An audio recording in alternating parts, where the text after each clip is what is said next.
Hello दोस्तों, स्वागत करते हैं आप सभी का आपके अपने यूट्यूब चैनल जैकपुर पे। आज के इस वीडियो में हम लोग डस्ट ऑफ स्नो यानी कि सब्जेक्टिव क्वेश्चन आंसर को देखने वाले हैं और ये इसका कितना पार्ट थर्ड होने वाला है। इसके पहले भी part one part two channel पे अपलोड है जिसमें हम लोगों ने पहले चैप्टर को डिस्कस किया था। अब हम लोग करने वाले हैं डस्ट ऑफ स्नो, ये इसका पार्ट थर्ड होगा। सभी पार्ट को देखिए जरूर से, क्योंकि आपके लिए इतनी मेहनत से ये वीडियोज़ बनाया जा रहा है। तो प्लीज़ वीडियो को लाइक किया कीजिए, चैनल को सब्सक्राइब किया कीजिए एंड सभी दोस्तों को शेयर किया कीजिए। अब जैसे ही ये वाला आप क्वेश्चन बैंक निकालोगे, यहाँ पर आपको सबसे पहला सवाल ये वाला दिख जाएगा एनसीईआरटी सॉल्यूशन में, ठीक है। तो यहाँ पे जैसे ही आप देखोगे, देखो क्वेश्चन आया है तो यहाँ से क्वेश्चन बनने के भी चांसेस होते हैं ना। कोई पागल तो नहीं है कोई ये सब क्वेश्चन आप लोगों को देगा, ठीक है। तो यहाँ पे सबको डिटेल्स में समझना होगा। ये क्वेश्चन काफ़ी लंबा है, आप लोग छोड़ देते हो। क्वेश्चन को समझो भाई, बोल क्या रहा है, ठीक है। होता क्या है कि कोई समझाने वाला नहीं होता है, और जो कोई समझाने वाला होता है तो आप लोग फिर उनको सपोर्ट नहीं करते हो भाई।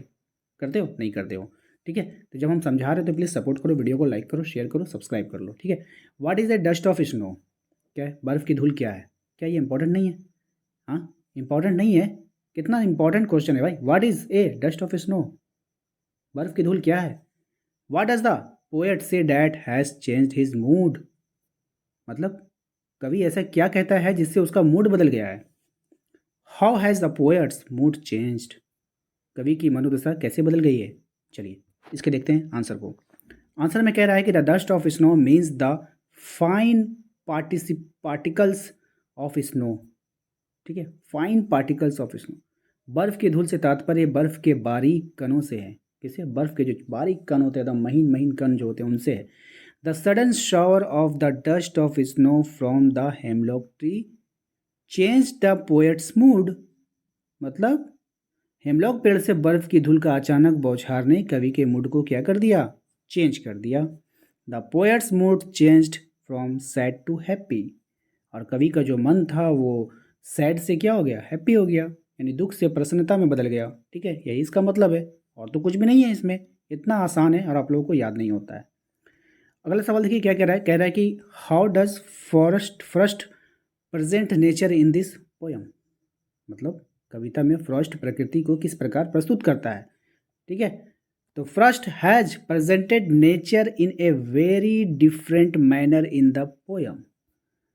फ्रस्ट ने इस कविता में प्रकृति को बहुत ही अलग ढंग से प्रस्तुत किया है। The क्रॉ and hemlock trees represent sorrow. मतलब कौवा और हेमलॉक वृक्ष के दुख का प्रतिनिधित्व करता है। कौवा क्या और हेमलॉक वृक्ष क्या करता है? दुख का प्रतिनिधित्व करता है। The dust of snow that is second of the hemlock tree by the क्रॉ stands for Joy that first experience, ठीक है। इसका मतलब क्या? कौवे द्वारा हेमलॉक पेड़ से जो हटाई गई बर्फ की धूल थी, फ्रॉस्ट द्वारा अनुभव की गई खुशी का प्रतीक है, ठीक है। देयरफॉर इसलिए he has used an unconventional tree and bird in order to contrast them with joy in the form of snow. मतलब इसलिए उन्होंने बर्फ के रूप में आनंद की तुलना करने के लिए एक अपरंपरागत पेड़ और पक्षी का उपयोग किया था, ठीक है। चलो नेक्स्ट पे चलते हैं। अगला सवाल है हमारा, what are the birds that are usually named in poem? ये इंपॉर्टेंट है। इसमें कह रहा है कि वे कौन से पक्षी हैं जिनका नाम आमतौर पर कविताओं में लिया जाता है। ये सवाल इंपॉर्टेंट है। Generally the poets take the birds and trees which are known for their beauty and qualities, ठीक है। आमतौर पर कवि उन पक्षियों और पेड़ों को लेते हैं जो अपनी सुंदरता और गुणों के लिए जाने जाते हैं। But here the poet has taken a totally different approach which is not often used in poem. He choose a crow. मतलब लेकिन यहाँ पर कवि ने बिल्कुल अलग कर दृष्टिकोण अपनाया जिसका प्रयोग अक्सर कविता में नहीं होता है। उसने एक कौवे को चुन लिया। किसको चुन लिया? एक कौवे को चुन लिया। अगला सवाल देखिए क्या है। कह रहा है what is a hemlock tree? Hemlock tree क्या है?